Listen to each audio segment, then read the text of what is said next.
सत श्री अकाल दोस्तों, welcome to Guru Nanak cares. आप सबका दिल से स्वागत है। उम्मीद करता हूं सब खैरियत से होंगे और I pray for you good health. और मैं आपको बताऊं ऑनेस्टली, इन वीडियोस के ना जरिए आप तक होम्योपैथी के गुण पहुंचे, यही कोशिश है। सिंपल सी दिक्कतें जो अक्सर घरों में हम देखने में आती हैं उसके पहचान कर सके, उसकी समझ हो सके, सिम्टम्स और कौन सी सिंपल होम्योपैथिक दवाएं आप खुद से इस्तेमाल में ला सकें और आपका ना खुद थोड़ा कॉन्फिडेंस बढ़े। देखिए, नॉलेज से ही कॉन्फिडेंस बढ़ता है और जैसे जैसे आप वीडियोस देखते हैं, आप कुछ सीखते हैं, उसको इस्तेमाल में लाते हैं, उससे आपको फायदा होता है, उससे कॉन्फिडेंस बढ़ता है। इसी कोशिश में आज का वीडियो एक और बहुत इंपॉर्टेंट डिस्कशन आपके सामने। बड़ी इंपॉर्टेंट, एक बड़ी ही कॉमन दिक्कत रहती है जो अक्सर हमें फेस करनी पड़ती है घरों में, दैट इज फीवर। वो है बुखार। होता है ना ऐसा? और बुखार, it is not simple fever. बुखार के साथ जुड़े हुए और कई लक्षण, कई सिम्टम्स हैं जो उसके साथ जुड़ते हैं। उसका सिंपल से इलाज कैसे करें? देखिए, होम्योपैथी थोड़ी समझनी डिफिकल्ट है। क्योंकि ना सिम्टम्स समझ में आने चाहिए, वो पकड़ में आने चाहिए।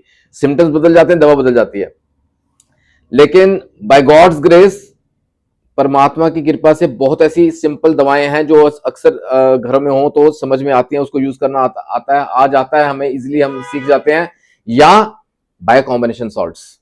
ये जो बाय कॉम्बिनेशन सॉल्ट्स है ना, ये अगर सही वक्त पे सही डोज ली जाए तो उससे भी फर्क पड़ता है। आज बात करेंगे बुखार की बहुत ही बेहतरीन दवा शुजलो सॉल्ट्स, जिससे कॉम्बिनेशन तैयार करके बाय कॉम्बिनेशन बने, that is BC11, bye combination number 11 number.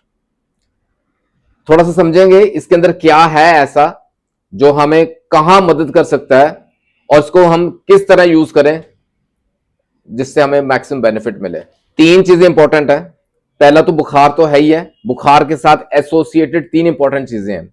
First is inflammation, second is infection, third is suppuration. अक्सर देखा गया बुखार अगर होता है ना तो उसके पीछे की वजह क्या है, कॉजलेस भी होता है, वो भी बात करेंगे, लेकिन कई बार वायरल इन्फेक्शन है, बैक्टीरियल इन्फेक्शन है, नजला, खांसी, उसके बाद सर दर्द, बुखार हो जाता है। सो इनसाइड उसके पीछे की स्टोरी क्या है? कहीं ना कहीं इन्फ्लेमेशन है बॉडी में, कोई इन्फेक्शन होगी है, मैंने बताया वायरल या बैक्टीरियल है, या सपोरेशन। हाँ, पस फॉर्मेशन भी हो जाती है कई बार कोई स्किन डिजीज है, उसमें इन्फ्लेमेशन या पस फॉर्मेशन होगी, उस वजह से बुखार हो गया। या इनफैक्ट सिंपल इन्फ्लुएंजा, नजला, कोल्ड, कोराइजा, वो म्यूकस, वो बलगम निकलती है, तो ये इनिशियल कंडीशंस में हम इसको इस्तेमाल में ला सकते हैं। फिर भी हमको इन जनरल बताता हूं, जहां टेम्परेचर बढ़ के 100 से ऊपर हो, 100.4 degree Fahrenheit to be precise, 100.4 से ज्यादा है, उतना है या उससे ज्यादा रह रहा है, तो इस दवा को हम इस्तेमाल में ला सकते हैं। सेकंड, वायरल या बैक्टीरियल इन्फेक्शन मैंने बताया, cold, coryza, sore throat, influenza जैसे सिम्टम्स, नजला, खांसी, ठीक है वहां। थर्ड, सिंपल जैसे सिम्टम्स है, लक्षण है, चिल्स है, शिवरिंग, कांबा चढ़ता है, स्वेटिंग है, या साथ में हेडेक है, अगर ये सिम्टम्स हैं एसोसिएटेड विद फीवर, ये दवा काम आएगी। फ्लश्ड स्किन हो गया, सेक निकलता है ना बुखार में, बॉडी में रेड हो जाता है कई बार चेहरा, फ्लश्ड स्किन हो गया। क्रैंकीनेस हो गई है, क्रैंकी हो, बच्चों में अक्सर देखा, बुजुर्ग में हो जाता है, क्या करें, बुखार तंग करता है, तो इन सब कंडीशन में ये दवा दी जा सकती है। खैर, अगर ऐसे कुछ सिम्टम्स आए ना तो क्या करना चाहिए? पहले बात तो रेस्ट, दूसरा plenty of fluids, water intake बढ़ाएं जितना हो सकता है, आराम करें, लिक्विड इनटेक, फ्लूइड इनटेक बढ़ाएं, पानी अक्सर बेस्ट है। And third is take BC11, take BC11। जहां कुछ और समझ में ना आए ना, मैंने बताया जैसे homeopathy is not easy to practise, symptoms belladonna के सिम्टम्स हैं, एक्ोनाइट के सिम्टम्स हैं, नेटरम्यूर के सिम्टम्स हैं, या सिलीशिया के सिम्टम्स, कुछ भी, लेकिन उसकी समझ बहुत गहरी चाहिए। इसलिए क्या करें, BC11 तो रखें अपने पास, इसमें ऐसा क्या है जो फायदा करेगा वो थोड़ा समझिए। इसमें ना 5 इंपॉर्टेंट सेल सॉल्ट्स हैं जिनको कंबाइन करके ये कॉम्बिनेशन बना है, bye combination number 11। 3x potency में इसको सारे सॉल्ट्स यूज किए गए। The very first and one of the most important salts, ferrum phosphoricum, ferrum phos हम जिसे बोलते हैं। मैं फेरम फॉस का ना अक्सर डिस्कशन हो चुका है, रिसेंटली भी हुआ, पिछले वीडियो में मैं बात की, मैंने बताया आपको इनिशियल स्टेजेस या फर्स्ट स्टेजेस ऑफ इन्फ्लेमेशन, जिस वजह से बुखार के सिम्टम आने शुरू हुए हैं, वहां ये राइट टाइम पे राइट डोज दी जाए ना तो जल्दी आराम आता है। फेरम फॉस, ठीक है। इनिशियल स्टेजेस इन्फ्लेमेशन हो गई, in acute inflammation of body, कहीं रूमेटिज्म के सिम्टम्स आ रहे हैं, बॉडी एक्स हो गए, जनरल पेन हो रही है वहां, एंड स्पेशली उन लोगों के लिए जिनको सर्दी बहुत जल्दी हो जाती है, ठंड बहुत जल्दी लग जाती है, ये कोल्ड कोराइजा के सिम्टम्स बहुत जल्दी नजला जुकाम हो जाता है। ऐसे केसेस में इनिशियल में याद रखिएगा एक्यूट कंडीशंस, फर्स्ट स्टेजेस में फेरम फॉस बड़े उम्दा रिजल्ट्स देती है। दूसरा इसके अंदर इंपॉर्टेंट सेल सॉल्ट है, दैट इज कैलीम्यूर, कैलीम्यूरेटिकम। ये ना अक्सर देखा गया ये बड़ा अच्छा रोल है इसका एज ए डीकंजेस्टेंट।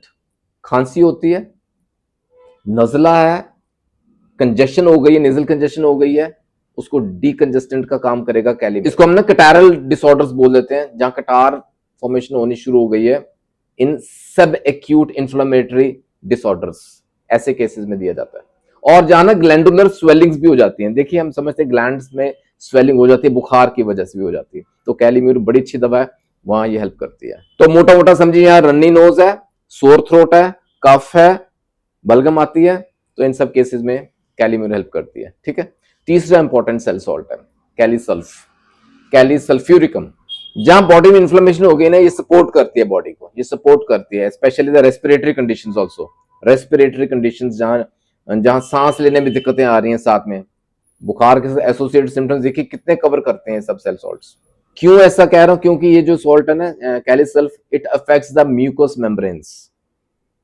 तो जहां बलगम बनती है अंदर, कोराइजा इन्फ्लुएंजा के सिम्टम्स आते हैं, या स्किन के कोई डिसऑर्डर्स हो गए हैं, बलगम सॉरी पस बननी शुरू हो गई है, या और मैं आपको बताऊं वो जो ना बड़ा प्रोफ्यूज सा डिस्चार्ज निकलता है, म्यूकस निकलता है और येलो कलर का होता है ज्यादा, तो ये कैलीसल्फ का सिम्टम है।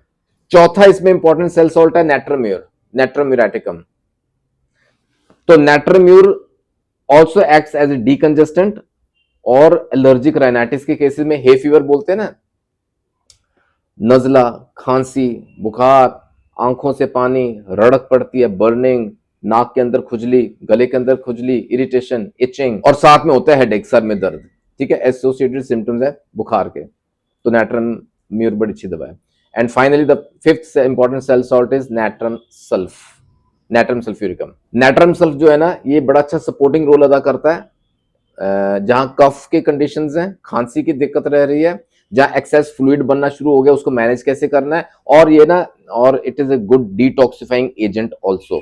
टॉक्सिन्स हो जाते हैं ना बॉडी के अंदर, पॉइजन्स, टॉक्सिन्स, जिस वजह से इन्फेक्शन हो गई हैं, बुखार आना शुरू हो गया, तो ये डिटॉक्सिफाई करता है। It's a good very good cell salt. तो ये पांचों इकट्ठे मिलके काम करते हैं, they reduce the high temperature, जहां बुखार ज्यादा हो रहा है उसको कंट्रोल करता है, जहां दर्द है, इन्फ्लेमेशन है, और जहां सोर थ्रोट है वहां सूदिंग इफेक्ट आना शुरू हो जाता है, it alleviates the pain in general, और एलर्जिक राइनाइटिस के मैंने बताया आपको, cough and sore throat and nasal congestion symptoms, उसमें राहत मिलती है। मैं आपको ऑनेस्टली बताऊं, ये जो बायो कॉम्बिनेशन दवाएं हैं ना, ये आप अपने लेवल पे यूज कर सकते हैं, इधर very safe to use, potential बिल्कुल माइल्ड है, लेकिन हाँ समझनी जरूरी, इसलिए वीडियो जरूर देखिए, एंड तक देखा करें, सो दैट आपको पूरी नॉलेज हो। इसकी डोज समझिए, BC11 ना 3 से 4 गोली दिन में 3 से 4 बार दे सकते हैं, it is safe to use, ठीक है। बच्चों में आधी डोज दे सकते हैं, लेकिन हाँ अगर बुखार शुरू हो रहा है, एकदम से तेज हो गया है, तो इसको हम रिपीटेडली दे सकते हैं एट शॉर्ट इंटरवल्स, ठीक है। उम्मीद करता हूं आज की वीडियो से ना BC11 के गुण आप तक जरूर पहुंचे होंगे, इसको इस्तेमाल में ला सकते हैं एट योर ओन लेवल। अगर दिक्कतें फिर भी बढ़ रही हैं, कंट्रोल नहीं हो रहा, कंसल्ट योर फिजिशियन, डॉक्टर की सलाह ले लीजिएगा, ठीक है। जल्दी मिलेंगे अगली वीडियो में, ख्याल रखिएगा जरूर दोस्तों, टेक केयर, गॉड ब्लेस।